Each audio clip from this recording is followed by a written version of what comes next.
We are borrowing money off the book. The money we borrow is actually not passed in the budget. The person who is actually the Minister for Transport. We have borrowed 175 billion Kenya shillings already. What we have done is to mortgage fuel levy that Kenya pay for the next 15 years. So when you corroborate and put together all that borrowing, then we are following the script of Senegal. Valuation is what is important. Why? When you go to a country like Zambia, during their privatization, and I want Kenyans to know, what I'm talking about Safaricom, I have no vendetta, na sina fitina. That is why every investor looks at the intrinsic value of the company. And if you look at all the other investors in the world, including Berkshire Hathaway, and you sell it at 23 billion, is that what you are telling us, the National Treasury? Now, by then, it was valued at 1.8 trillion Kenya shillings. They have now already invested in Ethiopia. And the market in Ethiopia is already responding. So you are telling us you can buy a plot at 450,000, plot without anything in it. You build a flat in it. You start collecting rent. Then after 4 years, you sell the plot and the flat together for 340,000. Is that possible, dear Kenyans? So I'm requesting the National Treasury and the government, if there is no self-interest in the sale of Safaricom, make the process open. If there is no incompetence in the sale of the 15% GOK stake in Safaricom PLC, make the process competitive. Open the process for other bidders to bid for those shares.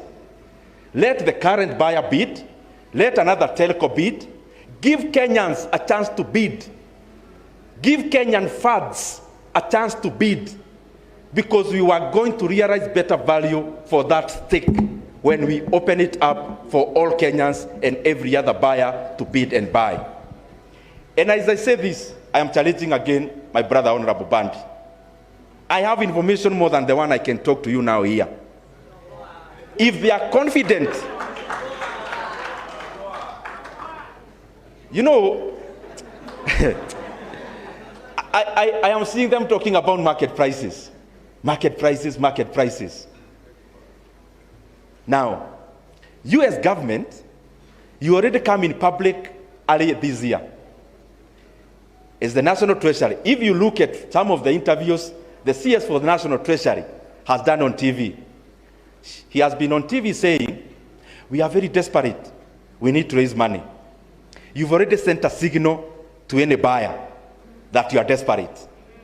Then you go to a negotiating table, you've already blooded yourself here, desperate, and then you go to a negotiation, and in that negotiation, and I want to make it very clear, there were people who purported to represent the government of Kenya in the sale of Safaricom PLC. People who are not government employees participated in the negotiations of the sale of the 15% stake. And the same people, there are things they do with the buyers. So Kenyans are getting a raw deal for personal reasons. And I want to make it clear, this cannot be allowed to happen. Because we can get much more. There are lawyers in this hall. In a negotiation or in a transaction, there is something called conditions precedent. If, you know, the reason why I am pitting my brother, the CS of National Treasury, is that he's just a spokesman for this deal. He was actually not in the negotiations. And if you want to challenge me, I am ready, because I know. Wacha nimaliza na kitu ya mwisho. Wacha nimaliza na kitu ya mwisho. As we do the kind of things we are doing, it is important to know that there is something we are calling infrastructure fund. Infrastructure fund is two things. Forget about all the other things. I think now as Kenyans we are used to grandiose marketing of projects. But we know the real utility when it happens. Forget about how it is being marketed. Infrastructure fund is two things: privatizing government assets. Number two, more borrowing. Just watch the steps, not the lips of the people promoting it. The other thing they want to do through infrastructure fund is to remove development from the budget. We want to run two budgets in Kenya. One, they are running away from the responsibility of recurrent expenditure, which is social investment. And then we want to create another budget on the side for development expenditure. That is why ordinarily, when you privatize a government assets, it goes into the budget, because the government does more than building roads. It pays teachers, it builds schools, and the other social investments.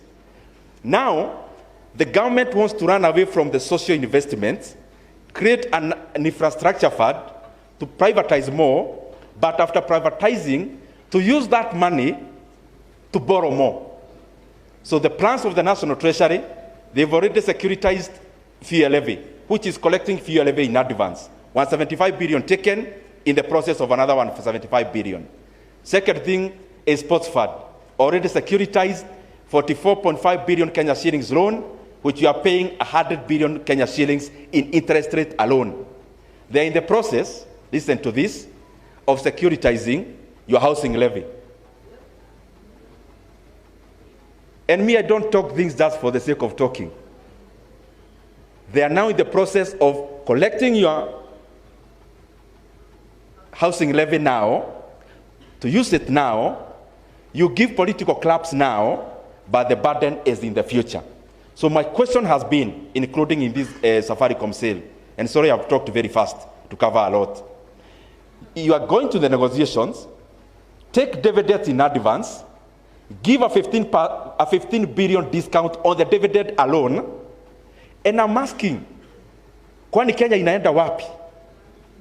You are collecting money for next year and the other year today. Kenya inaenda wapi? Very lastly, there is the principals in Kenya for day secondary schools. Already wametumiwa circular. The government want to increase day secondary school fees from January. I can tell you as a member of parliament, we are not going to allow that to happen. They have already cut capitation by 9,370. Na ya mwisho, confirmation of JSS in tons is an issue that we must not continue talking about in meetings. The National Treasury must liaise with TSC today and issue a confirmation notice to all the JSS in tons into permanent and pensionable terms. Asanteni sana. So at the risk of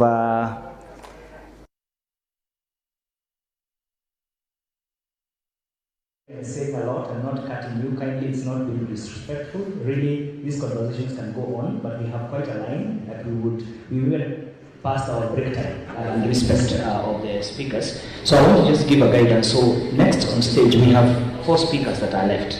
And I'm going to ask them to simply say what they need to say in a very few minutes, 3 to 5.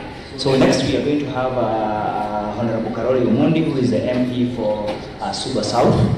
When he finishes, we have 2 senior Kenyans and very respected Kenyans. I'll give them a chance to have a final one. We'll have Brian Gaboro, who represents OSF, and he had prepared quite well to say a few remarks. And then after that, I will then come to Honorable Karua and finish with the Honorable musyoka. These indulgences for the time, kindly give it to 3 minutes. Kindly. Karoli. Let's appreciate that, Karoli.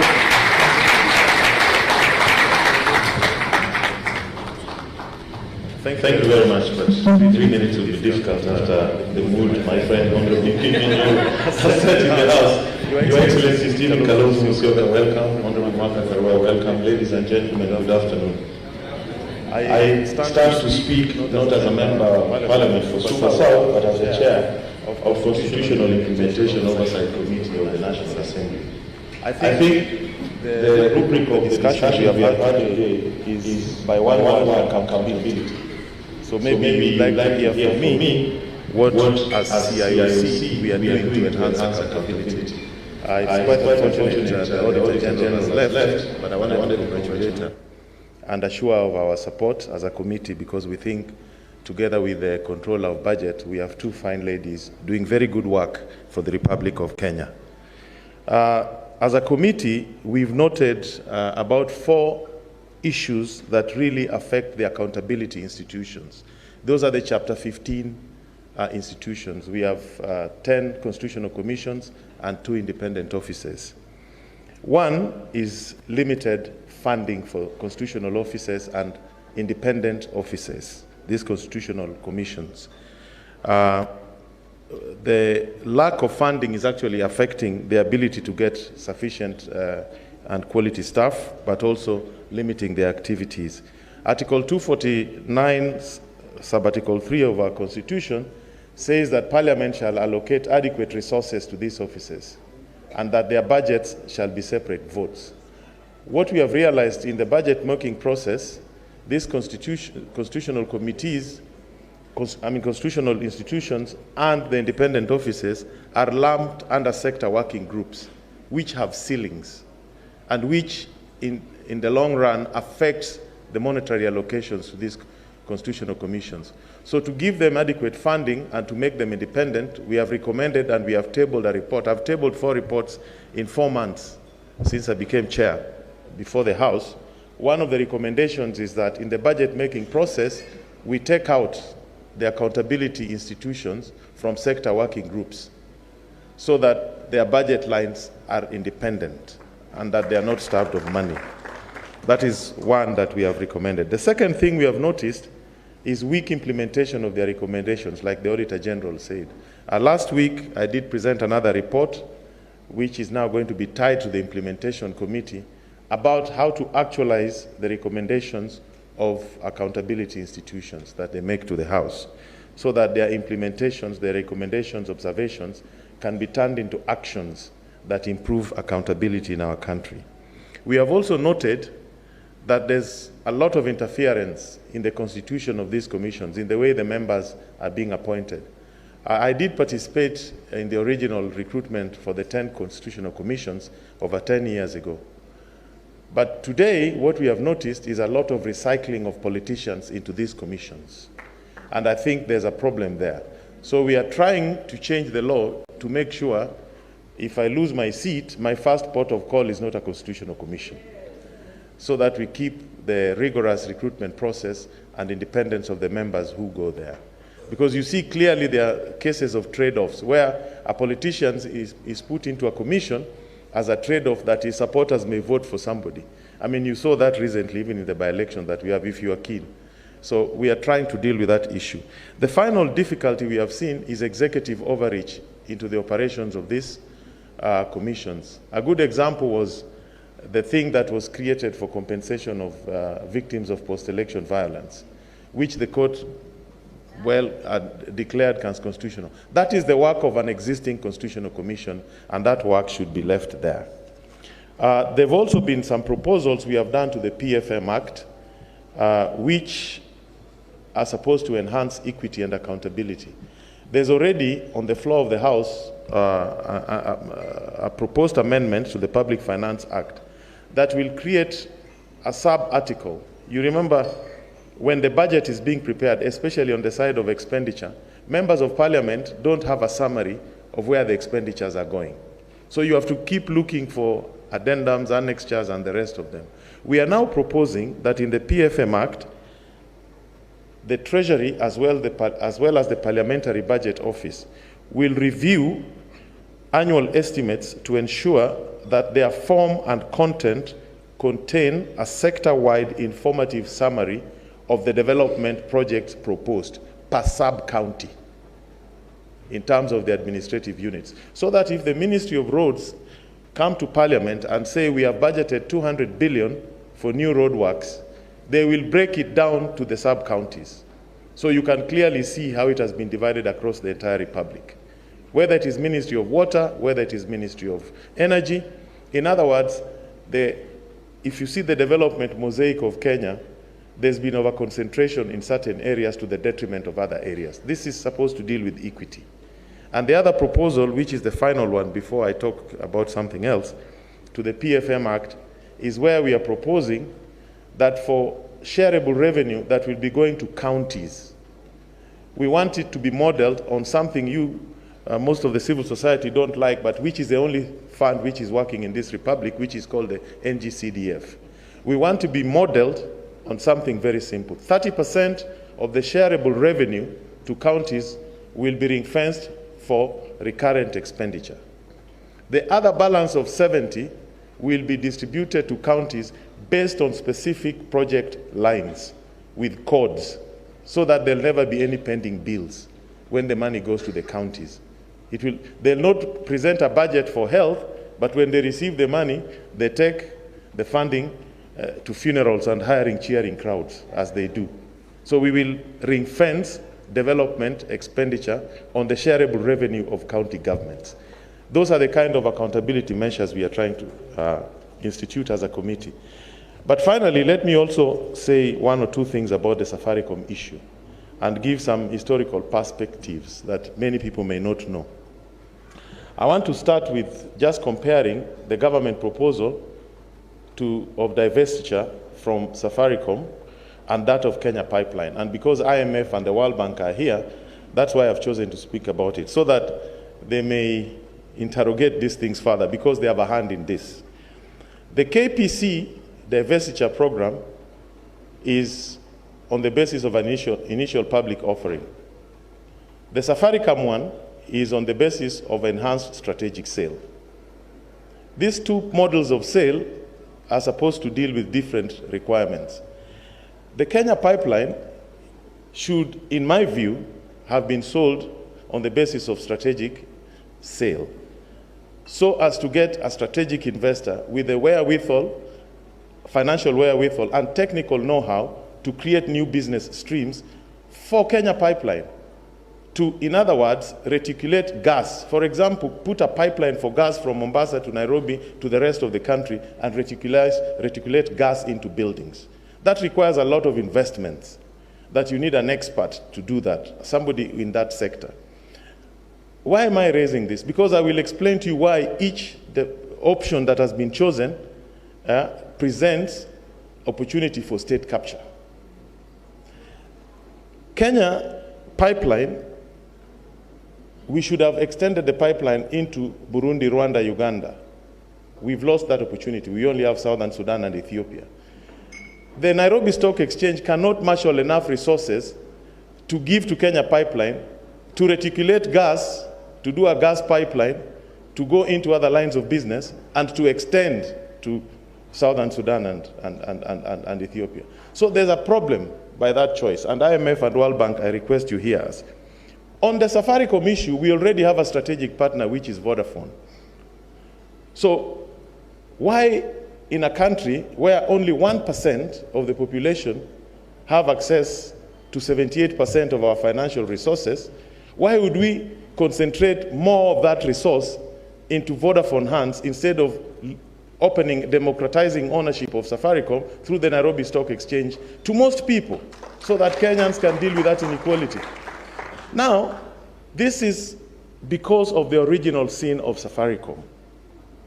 When Vodafone first came into this country, there was no bidding to start up Safaricom, like Airtel did. You remember we had a bid for Airtel? Who ever had Vodafone bidding? There was a sweetheart deal between the elites of the time and Vodafone that created Safaricom. And what happened there? 10% of the shares of Safaricom were reserved to a company called Mobitelea. 10% was reserved, not 5. There were 10. Was reserved for a private company called Mobitelea, which was never declared here. But because of the requirements of London Stock Exchange, Vodafone declared Safaricom, their shareholding in Safaricom was actually less by 10%. In England, that's how we got to know there was a company called Mobitelea. Because when these sweet deals are transacted, there are two things that politicians scheme. One is called finder's fee. So the people who do these transactions enter into a deal with the investors, and because you brought the deal on the table, you ask for a certain amount, and you are paid. Basically, it is a bribe. They call it give it a good name, finder's fee. But then there's something also they call free carry, which is the shareholding. So you are given shares which you don't pay for. So the fundamental question that we need to ask today is what happened to the Mobitelea shares? And the World Bank and IMF, as because you are working on this transaction with the government, you should ask these questions. It is no secret that a company called Mobitelea, which was a front for Kenyan politicians of the time, owned 10% of Safaricom. Vodafone declared it in London Stock Exchange. It is a fact. So we should also ask ourselves, the current transaction, is there another element of Mobitelea? Come on, let's be factual. Why is it being hidden? Treasury mandarins did not know about this transaction until a few days ago. They did not know. It was structured elsewhere and presented to them. So we need to ask ourselves, why is Vodacom always interested in opaque, non-transparent transactions? Have you ever heard of Safaricom bidding for frequencies in this republic? They have never. Airtel bidded for their frequencies. What happens in Kenya, the telecom frequencies which are state-owned and which are supposed to be auctioned by the National Treasury to raise governing revenues for government are given to individuals who then sell them over to Safaricom. So you can, because of your political connections, you can go and get a frequency for 20 million and sell to Safaricom for 2 billion. But if you floated that particular frequency in open market, the Treasury would get 10 billion, 15 billion. So we need to ask ourselves these questions on this transaction and just be forthright with Kenyans and not be politicians who beat about the bush. There is something wrong with this transaction in Safaricom. Thank you.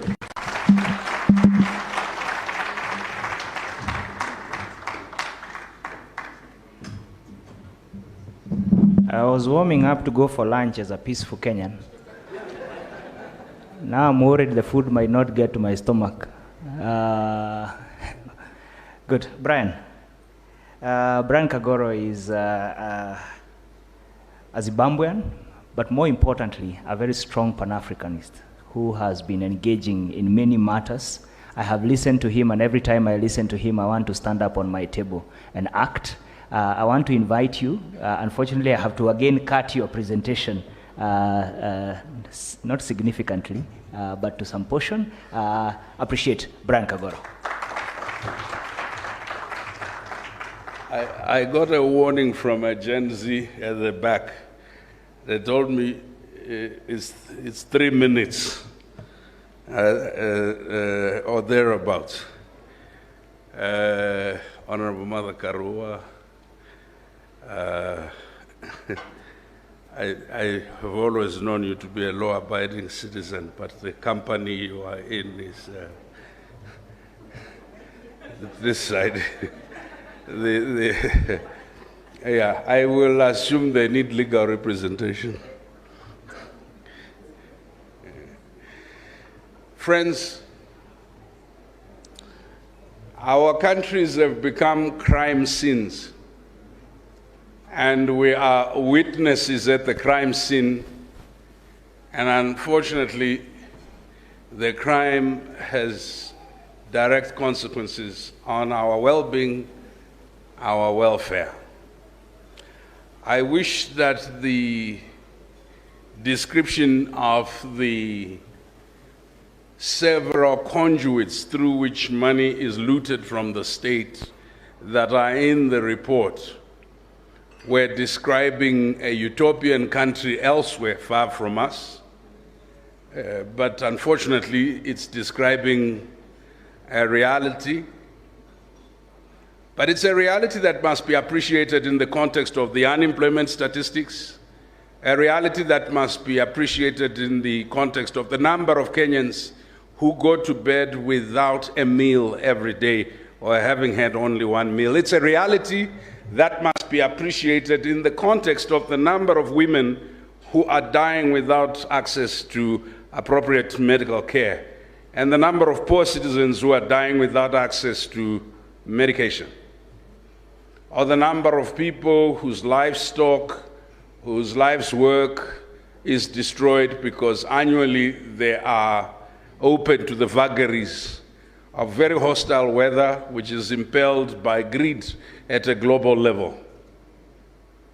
So this is not like a Liverpool or an Arsenal or Go My Here game where you can afford to lose and wait for the next match and excuse the loss on the basis that it was a bad day. This is reality.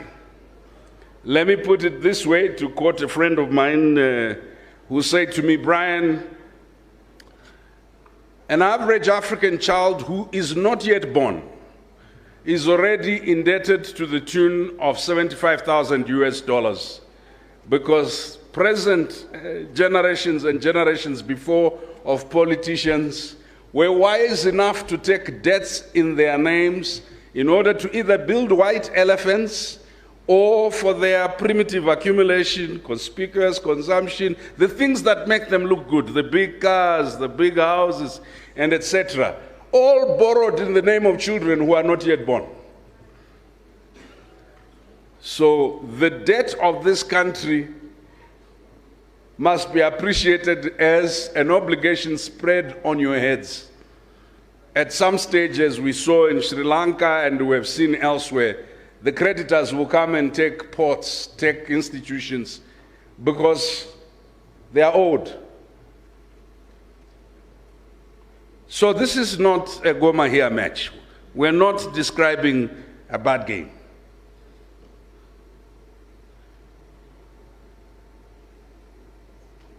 And Blyden once said, to be a Negro, or a black person in America and not live in perpetual outrage might mean that you're abnormal. That once you are appreciated, are conscious of your reality, you cannot afford but to be unhappy. Not only is this stealing from unborn children, if Kenyan democracy were the human heart, this is like drilling a hole at the heart of the democracy.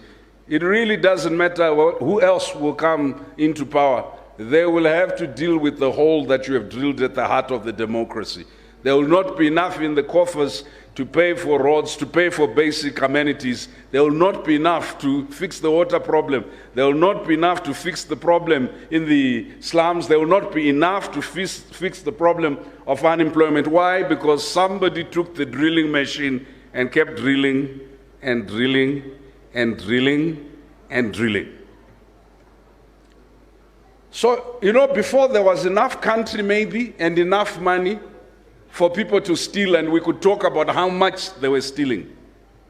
They were stealing from an abstract thing called a country, but no, they're not stealing from an abstract thing called a country. They're actually stealing from your pensions. I have the privilege of being Zimbabwean, with parents who worked so hard, and at the end of their work life, there was no pension left. You know why?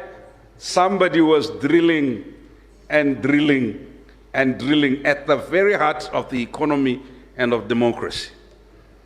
God forbid that Kenya, with all the bright, wonderful, intelligent people, all the committed, ethical leaders that you have, should do what we did.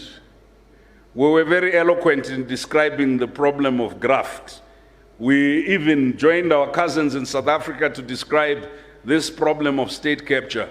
We wrote wonderful reports on this problem of democracy capture, of policy capture, institutional capture, administrative capture, bureaucratic capture. And then we even wrote, as you remember, Honorable Kalonzo Musyoka, those beautiful reports we would write and come and talk to you about. The conflation of the state and the military, the conflation of the bureaucracy and kleptocracy and... The reports are there, but there's not enough country left for people to take. I'm not saying anything about the report. I'm simply saying the report should be like an alarm and don't be like Brian Kagoro. When there's an alarm, a fire alarm in the hotel, don't assume it's just a malfunction. Sometimes it means there's a real fire So I didn't come here to say to you, well, appreciate something. Second point I wanted to make, Diana, is my heart is very sore, not because of the corruption. I come from a funding agency, so for years I was a recipient of funds, and we used to give civil society funds, and most civil society did not do anything remotely to do with the economy or with finance or anything that pertained to that aspect. They were preoccupied with the business of politics, and it is important, but they were so financially and economically illiterate that the politicians were able to do as they please, because the common person did not get interested until there was electoral theft, which happened before, after every 5 years, and then it became, the country was perpetually in an election mode. I've lived long enough in Kenya, you know. I came here in 2004, and I can tell you the country has been in election mode, and the faces we've seen are not faces of people that are building industries. They're not faces of people that are building employment opportunities or factories. They're not faces of people that are transforming places like Turkana. They're not faces of people that are not. It's politicians. There's nothing wrong with politicians. Politicians will only get away with as much as the citizens do not know. Let me repeat. What we're dealing with is not just a problem of ethics. We're dealing with the problem of power that has never been held to account, or power that has known how to weaponize identity, ethnic or regional identity, religious identity, class. We're dealing with a power or powers that weaponize this. And generations of young people have given their energy to this weaponized identity, beauty pageantry amongst the political elite. And the young people who were young in 2002, the young people who were young in 1994, the young people who were young in 2017, not so young anymore. But guess what? There is one thing that joins them together. They are literate, articulate paupers. Let me repeat. Literate, articulate paupers. They are one event, as Donald Dare, the Kenyan lawyer, says, one event away from disaster. Do you want to know what that disaster is? If today another epidemic or pandemic happens, we're screwed. If today you are kicked out of that job, you have nothing. The most educated, the most capable, their opportunity to produce sustainability and security in their lives is taken. And the cast of the thieves changes. As we say in that Swahili proverbs, the trees have changed, but the monkeys remain the same. And this is why today's launch is particularly important. It's important because this is a launch that recommits to a national consciousness. That national consciousness is simply to say, we have it within our hands to educate ourselves and educate those around us about the theft you can see and the theft that you can't see, about the network that enables this grand theft and corruption. And that network starts right at the top, sometimes of governments, right to the bottom of society. And those who get pittances think they are benefiting. Those who are stopping you as you are coming through JKIA, and they're asking you for little bribes for the little things that you brought your children and your loved ones for Christmas. Those who stop you on the road asking you for chai. There is something that joins them to the rot that you see in the nation. That they are not conscious that the sum total of all our actions is eroding the prospect of stability, of peace. That a country that has potential to become not just Africa's leading economy, but a leading economy in the world, because Kenya has some of the best brains, not just on this continent, in the world. But Kenya has some of the bravest people. Kenya has some of the most resourceful people. Kenya has some of the most wonderful ethical people. But guess what? If you pour a little poison in a whole well or spring of water, it's not the size of the poison that you've poured in, it is the nature of the substance. This report says some people are pouring poison into the water that you should drink, your children should drink. Because from where else do you earn sustenance, social protection, economic well-being? It is from the economy. And if people are stealing the economy,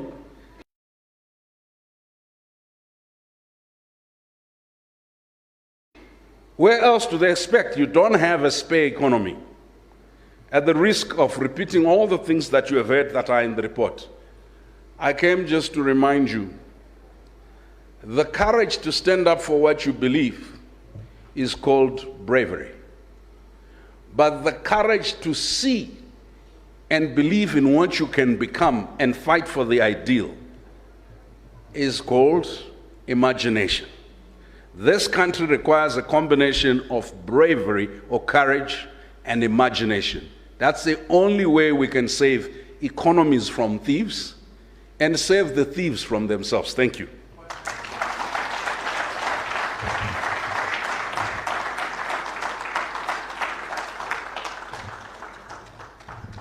How many people here are brave? How many need some imagination to inform their bravery? How many are both? I'm not sure. Good. We are bringing this to a close and really thank you for your patience. Thank you so much, Brian, for those reflections. The good thing is that this is on record, so you can go home, play it again.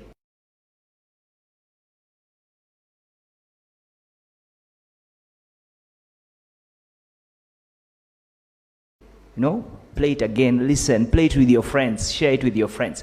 And at this particular time, it's my pleasure and joy to invite our next speaker, Honorable Martha Karua. We have all interacted with her, but allow me to say something, because Okoa Uchumi and Martha Karua are not new.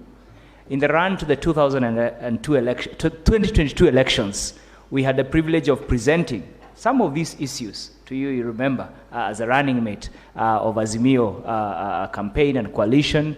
And today, we have an opportunity again to recommit to do these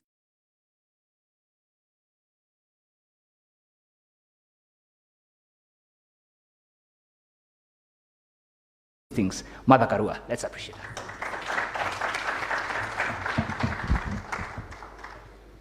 My twin brother, Honorable Kalonzo Musyoka, TISA and Okoa Kenya, who are our hosts, members of parliament, and I see the Honorable Ndindi Nyolo and Karori Omondi and Makali Mulu.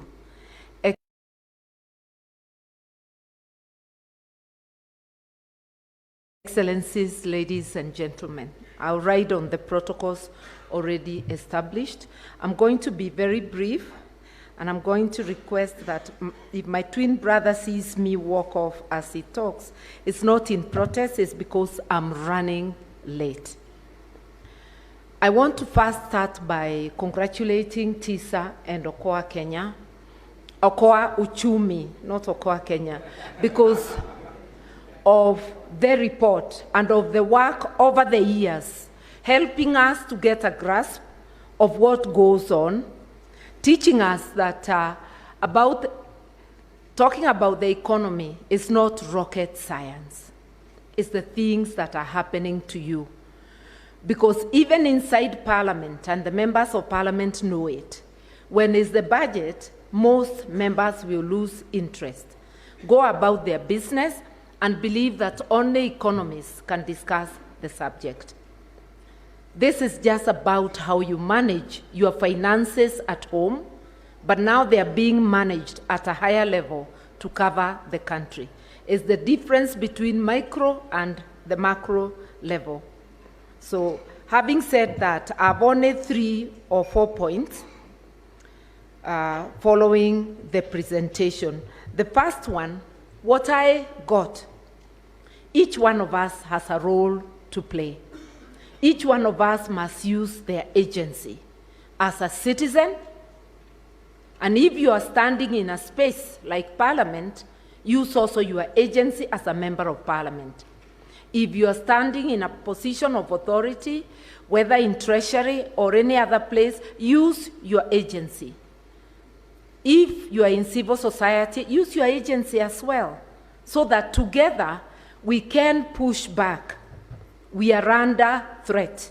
We are struggling to recover our economic sovereignty because we have been captured and the state no longer works for us, it works for a few. Allow me, members of Parliament, to agree with what Makali Mulu said, that there is much more you can do. And I'm wondering, and I was whispering to Karuri, what if those who believe in it, you may be less than 10, what if you caucus together so that you aggregate your voices in the House, so that in any debate it's not one single voice, it's 5, it's 6 or 10. You may not win the vote, but you will sensitize the entire country. And when you say it in the House, we hear it more than when you are saying it outside. I want to tell you kindly, thank you for what you are doing, but amplify it by using that chamber and by coming together, even as individuals. We did it in the 90s. We would just be less than 20, but our voices were loud and clear. Please be loud and clear, and you have many ways. When you shout in Parliament, those of us out will use other means to amplify what you are saying. I also got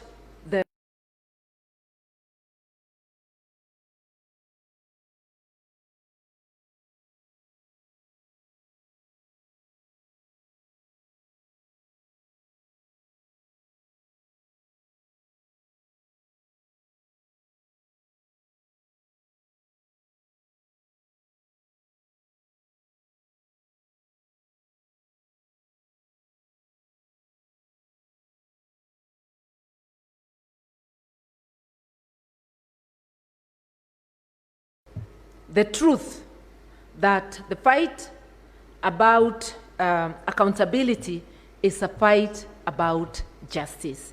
Imagine it's about your health, about education, about the environment you work in, and about the things you care most about. It's about the state being able to implement the rights, basic needs that are in Article 43 of the Constitution.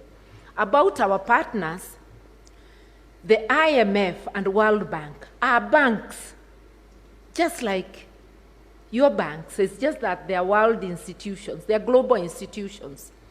They cannot be your masters.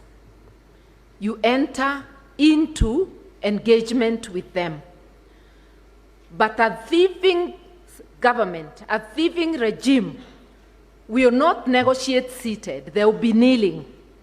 They will forget Article 43 of the Constitution, and they will accept conditions that go directly against the Constitution. So it's our duty to stand up for ourselves, because this extractive, our extractive regime is negotiating on their knees.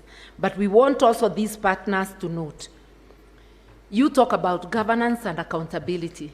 Do not push our states to act outside of our Constitution and the law, because that's what those conditions are forcing them to do. Now, I just also want to say this, that the report aptly captures, and this will be the last point, that what I believe in, the Constitution is our operational manual. You want to operate a country or run a country called Kenya, the manual is the Constitution. Same way you get a manual for your new car, new machine. You want our values and principles of governance up there in Article 10, screaming. You want value-based leadership as dictated by the Constitution. You have Chapter 6. You want public finance. It is Chapter 12. It will tell you about prudent and efficient spending of our resources. It will tell you that the first charge on our resources is the critical needs of the people, not the opulence of the leadership. So what is happening today is happening because the state has abandoned the rule of law and constitutionalism.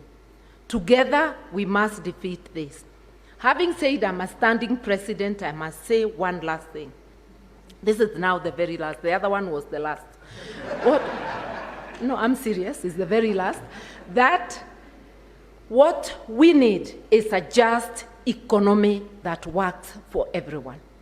Taxation that is not extractive, that people can bear. A first charge on our taxes must be the needs of the people. We need efficiency, we need accountability. Manage the money, the public resources, the same way on a good day you manage your resources, because even a thief does not waste what they have stolen. If you steal from a thief, they will be worse than the owner of the money. Nobody will go to buy something at double the price. But it's like we believe it is a crime to be efficient when it comes to public resources. We've got a job to do. I'm here, if you allow me, to do it for you. Asanteni sana.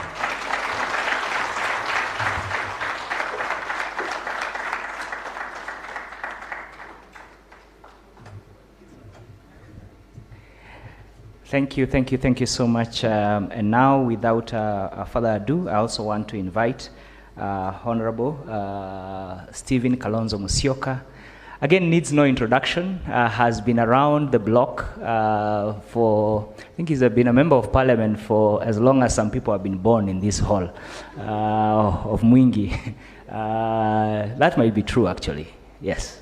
I won't ask who they are, but those are the people that we are engaging. So please, I want to welcome you to make your remarks, and then after that, we'll just be going to the final part of this program.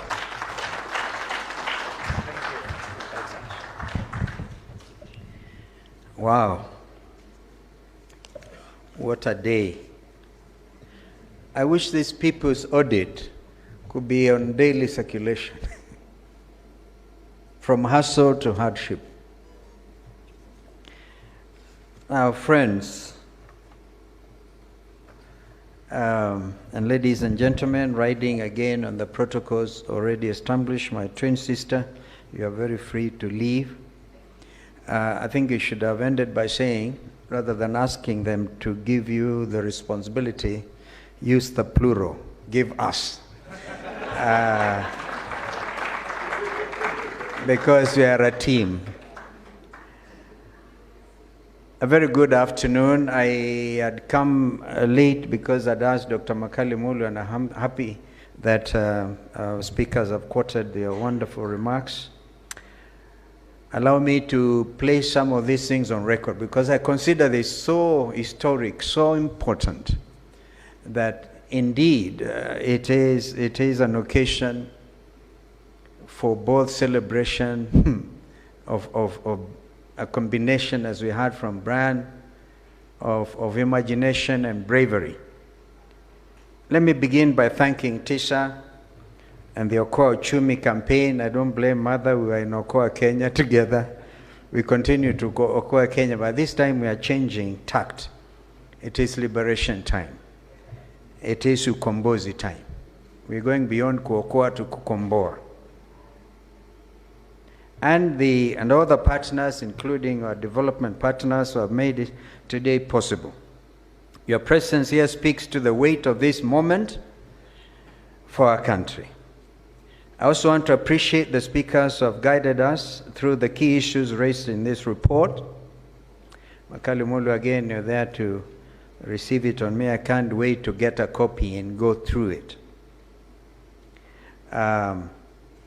Their insights remind us that Kenya stands at a crossroads, and the choices we make now will determine the future we hand over to our children. I also want to say, friends, that today is not just another event on the national calendar. It is a moment of collective reflection on the state of our republic. The People's Audit lays bare a reality Kenyans have been feeling for far too long. Something is deeply wrong with how our public finances are being handled. And with the IMF's governance and corruption diagnostic on the horizon, this report is a timely reminder that we must scrutinize ourselves before others do it for us. I therefore commend TISA, Okwa Uchumi, and all partners behind this effort. You have given the country a factual and varnished picture of what is happening and what must change. This report does not just speak in numbers. It captures the day-to-day struggles of Kenyans whose lives are being shaped and in many cases strained by poor governance. Ladies and gentlemen, our public debt has now surpassed, as we heard from Mheshimiwa Ndindi Nyolo, 12 trillion, 12.5 trillion. That figure is not abstract. It affects families, businesses, counties, and the very foundation of our development agenda. But the real issue is not only the size of the debt, it is how we got here. I want to dare suggest we got here through unquestionable and corrupt decisions, through unnecessary and reckless borrowing, through sheer incompetence, inflated or abandoned projects, and through weakening of the very institutions meant to safeguard the public purse. We've heard of the state capture of parliament. I'm personally so happy to see this wonderful, almost like to call you remnants. The remnant of sit our 13th parliament. Ndindi, is so refreshing to hear you. And Karole Omondi, so refreshing to hear you. Even you have dug deep into history, the history of Safaricom itself. And Makali Mulu. You see, if you rise to the occasion as my sister has suggested, you will be able to save this nation and make it different. And you know we are there with you. Ndindi Nyolo, I said in Bondo the day before yesterday, I'm just about to speak it out, so at least it okay. It need to so that a country will know. And you're almost there, because the chair of the budget committee, because I'm not quite sure he's still there, but you've done a good job as member for Kiharu for sure. But now you have to do the extra thing, bring it out, because then that will torpedo you to the next level. We all know where we have come from. And now we are witnessing a dangerous trend. The rushed sale of attempted sale of critical national infrastructure and strategic assets. Here I'm referring to Safaricom, and we have all heard about Safaricom, the JKI, which we were able to stop in court, Kenya Pipeline, among others, done without transparency, without public participation, and without any regard for the Constitution. Let me say this clearly and without hesitation. This is truly unacceptable. It is unconstitutional, and it will not stand. And we will not allow it to stand. So come out. Some of us are as simple as you see us. When we say it, we say it. And let me also be crystal clear. Countries do not prosper by selling their inheritance. They prosper by protecting it. Kenya will not become the Singapore, quote in quote, imagined by the current regime if that entrepreneurship and rotobotomish continues and is left unchecked. You cannot auction off to yourself what belongs to the people. Singapore was built on order, on discipline, on accountability, and a fierce intolerance for corruption, not the chaos, the carelessness, and the impunity we are witnessing today. I hope that those who are talking about Singapore will have read in some detail the wonderful action, the wonderful writing by Lee Kuan Yew, the Prime Minister of Singapore, who was there to shape a nation that moved to become what Singapore is today. Ladies and gentlemen, public finance is a public trust, and every leader at the national and county level has a duty to defend that trust. After all, you've all been there swearing that you uphold the Constitution as by law established, and I want to tell you, a lot of you, particularly those who belong to the state capture team, are already in breach. In fact, it is perjury in law. Perjury. Swearing to stuff you don't believe in. This culture of budgeting with corruption already baked into the process clearly must end. And now we have heard from Ndindi Nyolo, apart from the budget, they want now to do it outside the budget so they can now compound the stealing, the thieving. And it will end. And those who have turned budgeting into a personal enrichment scheme will be held to account. That I can promise you in the next administration. We must also push back against the shrinking of civic space. A confident government listens to its people. It does not intimidate them. It does not order for the young ones to be shot on the legs. If we are serious about rebuilding trust and restoring fiscal stability, several actions cannot wait. Number one, according to me, a transparent, fair, and people-centered debt restructuring process. Secondly, a parliament empowered to provide genuine oversight, because the executive cannot supervise itself. And right now, that is exactly what is happening. William Ruto gets out of the 13th parliament everything he wants without even blinking. Number three, protection of our oversight institutions. The Auditor General and Controller of Budget have said these are two wonderful ladies that have done this country proud. And of course, I want to add their EACC. And this must be ring-fenced and protected from political interference. Number four, deep reforms in procurement and public investment management to end the cycle of inflated contracts, ghost projects, and the sheer waste. And fifthly, a credible, transparent approach to privatization, one that respects public interest, not a hurried disposal of national assets. These steps are not about politics. They're about Kenya's survival. And with regard to the big problem with the Safaricom, you know, there are times that some of us are also now dealing with Safaricom being used as an institution that was oppressing Kenyans. That apart, because if you hear it from the Americans, they say, yeah, we work with Safaricom to work for regional security. We have the problem in the Horn of Africa, yes, but Safaricom were not supposed to be assisted by those external players only to end up hurting its own citizens. That's a different story. Now, the real story is Safaricom belongs to the people of Kenya, and it cannot just be auctioned.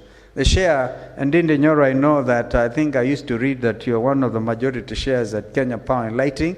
You started this practice in year one at university, so you have a lot of experience. But if the Safaricom share is sold at face value or undervalued, we all know there's a big cut, what Carolo Mondi even calls free carry, maybe free carry and that kind of thing. Somebody is about to steal big time. We will stop them. And therefore, Wakili Njiru Ndegwa and the team, we have a team assembled of a team of 100 advocates to move to court and to stop this nonsense about selling without public participation this national asset. Dear friends, as we head towards 2027 general election, I reaffirm my commitment to a Kenya where public money is treated with dignity, transparency guides decision-making, corruption is confronted and not defended, and national assets are safeguarded for future generations. Have we not even heard that we're stealing even from the region? Just imagine we're getting gold from Darfur. That is blood money. We bring it here tonight, a JKI is repackaged, given under rules of origin, it becomes Kenyan gold, exported to the United Arab Emirates, and that is used to fund the war effort in Sudan. Today, the world is carrying at the largest humanitarian crisis, where those Sudanese, some of them, if they are lucky to cross into Chad, right? If they are lucky to, and others starving to death, even getting shot, even in the hospitals. What are we doing as a country? We never used to be this way. We were the custodians of regional peace and security. We are never involved. Over the years that I was the Minister for Foreign Affairs and dealing with bringing peace to the region, the negotiation of the Comprehensive Peace Agreement, which gave rise to the world's newest state, the Republic of South Africa. The problems in Somalia, there are times I even said with the late General I did to make sure that Somalia does not continue becoming a problem. Because as long as Somalia in the region is a sick neighbor, we can never be free as a country. Because we never choose our neighbors. And we had to work hard. But now we are working hard to inflame those situations, to make the region even a lot more unsafe. Even when we remove the D from IGAD, as it then was, Intergovernmental Authority on Drought and Development, dealing only with nziges, locusts and things, we converted it to Intergovernmental Authority on Development. We did a lot to anchor this country to be what it is. And the other day I said, even when the late Kofi Annan came and promoted UNEP to become now the fourth headquarters of the United Nations, and some of our friends, remember the Director General of UNEP that time, Elizabeth Dosdewell, taking over from Mustafa Tolba, who founded UNEP, and there was a conspiracy to remove UNEP from Nairobi. Some of us stood strongly, and together with a group of 77 from plus China, we were able to salvage UNEP. Today, Nairobi is a UN headquarters. Today, even this week, I think there's a huge conference taking place in Nairobi. And when that happens, we receive a lot of foreign exchange, or don't we? And we continue to grow this economy. Therefore, Nairobi is important, and so as members of the UN, and that is what we try to really make this country become a very strategic nation in this region, working for world peace and security. Kenya deserves leadership that is steady, honest, and accountable. Our children deserve a country that cannot be bought or sold. But I think the current leadership, they're in a hurry to sell everything, auction everything. But we hold them accountable. They can't do that and get away with it. Ladies and gentlemen, we can turn this country around, but only if we face the truth and act on it. The People's Audit gives us a clear starting point, and the responsibility now rests with all of us. Thank you, and may God bless Kenya.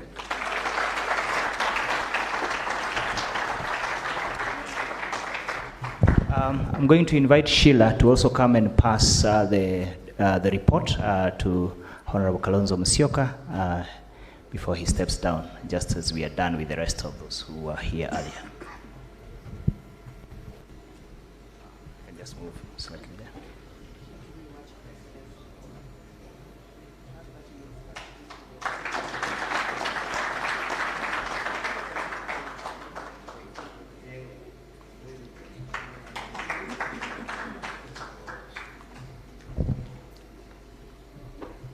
Let's appreciate him once more. Thank you. As we bring this, Amina, please. Thank you very much. As we appreciate Honorable Kalonzo Musyoka, who has for many years served Kenyans, has been a substantive servant for Kenyans, Let's also appreciate all the other honorable members who took time to honor us during this very important public moment. Now, as I welcome to the stage, I think my time now should be done, to my co-moderator. Thank you very much for joining us today, truly. And I hope, like we said, you downloaded the report, you have it physically, or you have the hard copy. Please talk about it, share it, make sure as many people hear about it. For those of you who have huge numbers on social media, like others who I have met, please share it with as many people as you can. My name is Amina Abdi Rabam. I will be exiting. However, joining us now and getting on stage is an extremely iconic and legendary artist. There are musicians, my fellow Kenyans, and then there are voices that carry the soul of a nation. Our next guest, an artist, for decades sang not merely to entertain, but to caution, to awaken, and to remind us what Kenya could be if leadership actually served the people. Long before accountability was a trending topic online, when speaking truth to power risked reputation, isolation, and censorship. Yeah. All right. Okay. As he prepares to get on stage, as I was saying, there was a time where you couldn't discuss certain things, not even online, but even when you were just in your home, when you were with your friends, when you were with your family. And he dared to speak up. And the songs were catchy. They were all hits being sung from every corner around this country. So as we get ready to have him on stage, he's preparing. We're going to invite a speaker to come now and give us our vote of thanks. So please help me welcome Kawive Wambua, Executive Director, Inuka, Kenya.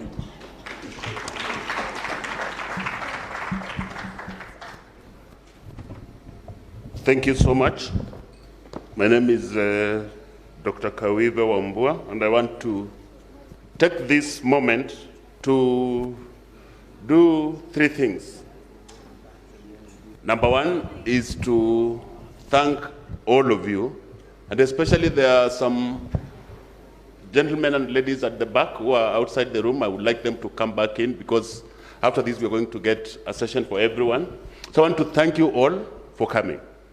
I want to ride on established protocols, but also say that it is a great privilege that in this, our launch of the People's Audit, we have had the pleasure of getting people who are interested in becoming the leaders of this country present here to listen and to hear what the people of Kenya want.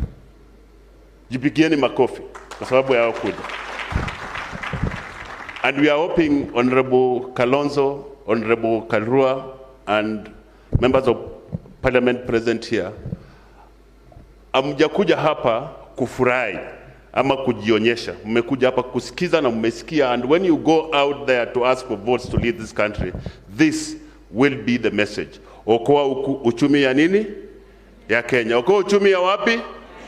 So Okoa uchumi, Diana, is no longer an initiative. Okoa uchumi is the movement to the future of Kenya. You cannot lead a country when 3/4 of the people of the nation are starving. They are hungry, they have not eaten. They do not know where to go to get medical help. They do not know whether or not their children are going to go to school. No, you cannot be a leader of such a country. And actually, I pity the people who say they are leaders of people who are hungry, people who have not eaten, children who have not gone to school.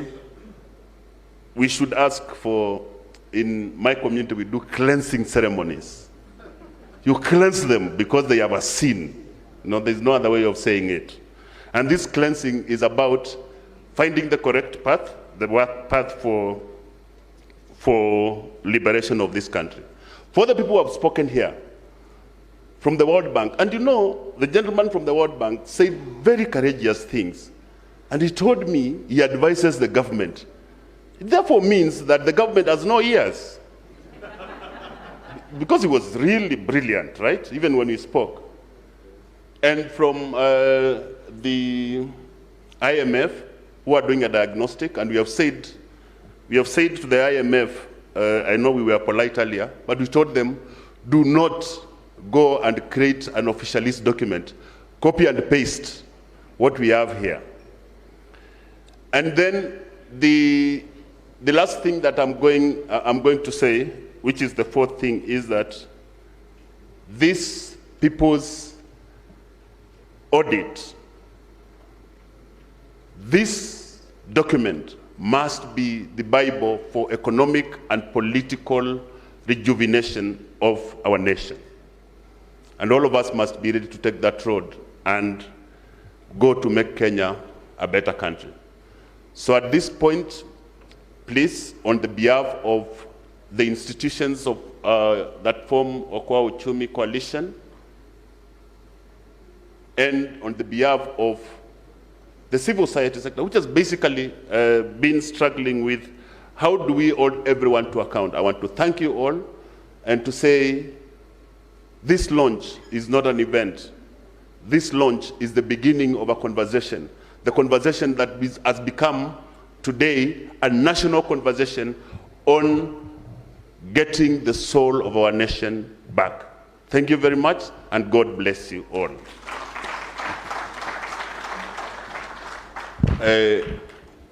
MC, thank you.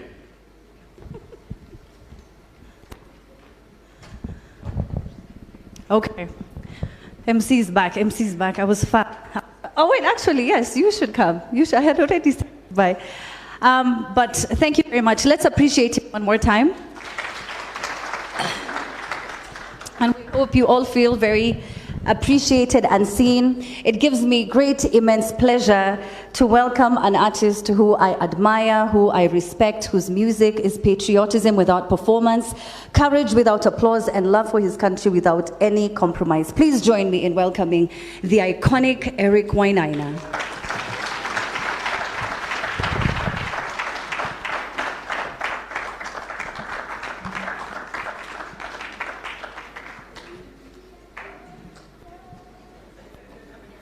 Thank you, everyone. Thank you, Diana. Thank you, Tisa. Thanks, everyone who's here.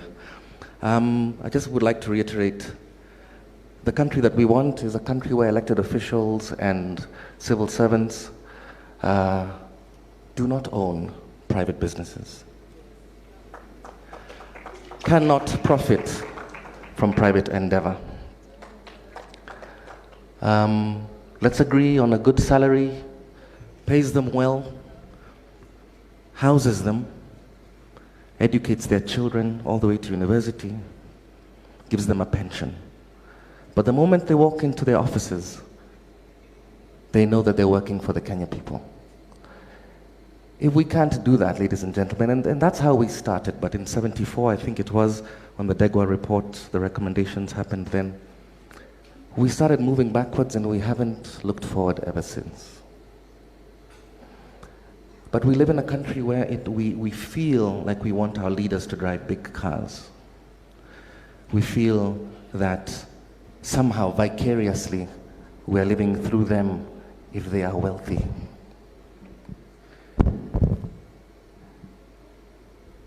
When they should only be driving, I'm even good to say, a Suzuki Alto. Haki ya Mungu. Na mlango najifungulia. Is your arm broken? Servant leadership, ladies and gentlemen. I don't mean to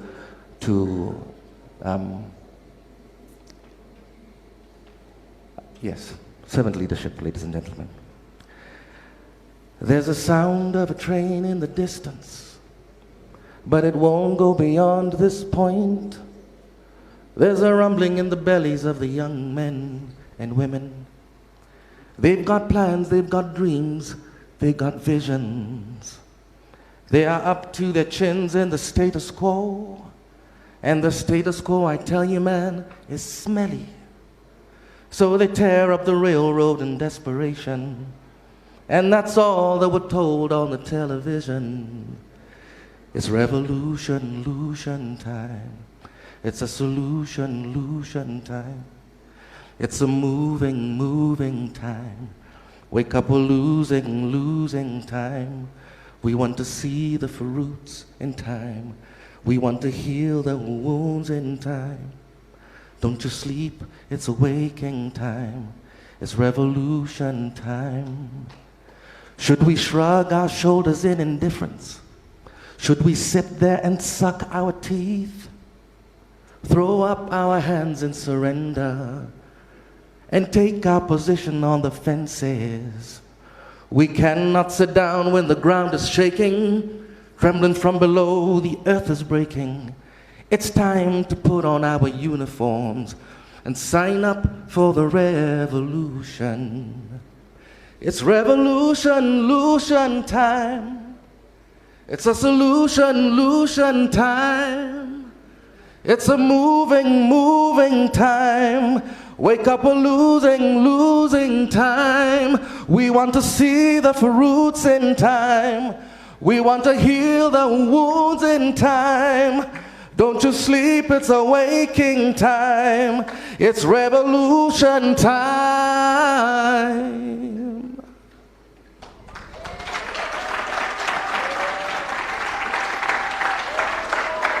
Thank you. I'm not done.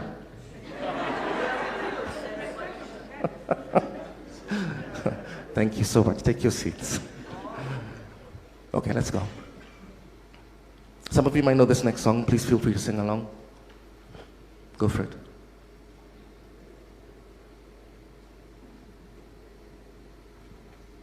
Mwananchi mzalendo, mwananchi mzalendo,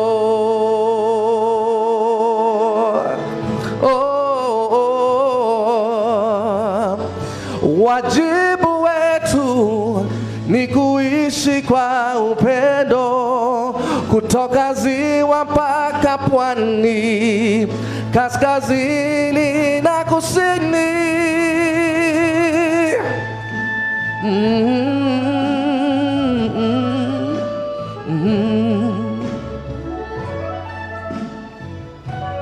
I never know what to do in this part of the song.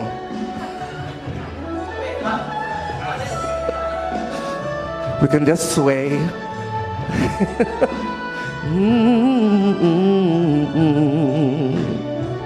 Okay, let's sing this last chorus together. Naishi natumaini, mwananchi mzalendo.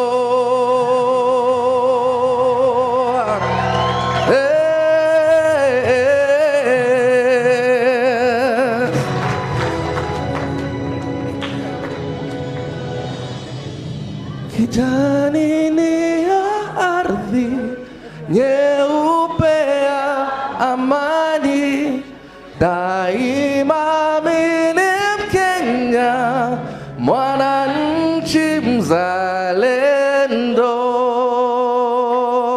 God bless Kenya. Wapi kelele basi ya Eric Wainaina.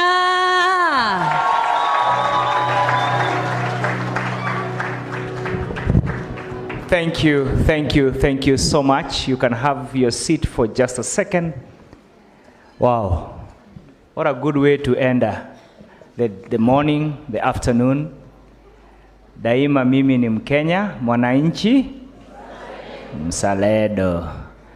And we continue on. At this particular time, it's our joy for us to invite you to a time to network. We have kept you seated for longer than we had intended, but definitely much appreciated. So all the VIP, our guests, will exit with Diana towards my right, and you'll be guided where to go. For the rest of us, please, let's pick a meal voucher to my left through that door. There's a gentleman there with a white shirt. Please make sure you get a meal voucher for your lunch. Please, as you go for lunch, have a conversation with somebody you do not know, you have not met before. Hello? Let's network, let's connect, let's agree how we are going to do from what we have just heard. Thank you very much. Enjoy the rest.